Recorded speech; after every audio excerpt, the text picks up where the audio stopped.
কালকে তো চাঁদ রাত, একটা কল করবেন। আকাশে চাঁদটা দেখে আপনার ভয়েসটা শোনার প্রচন্ড ইচ্ছা হবে। ঈদের দিনের সকালটা আপনার ভয়েসটা একটিবার শুনতে চাই। ঈদের আনন্দটা দ্বিগুণ হবে। জানি সে ভাগ্য আমার হবে না, তবুও কেন জানি অপেক্ষা করতে মন চাই। আরে ঈদের চাঁদ দেখার পরে সবাই সবাইকে ঈদ মোবারক জানায়, কিন্তু এই মনটা শুধু আপনার একটা মেসেজের অপেক্ষা করে যায়।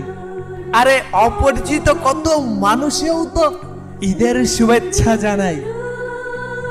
আপনি না হয় ওইভাবেই একটা মেসেজ পাঠাইয়েন, তবু একটা মেসেজ দিবেন।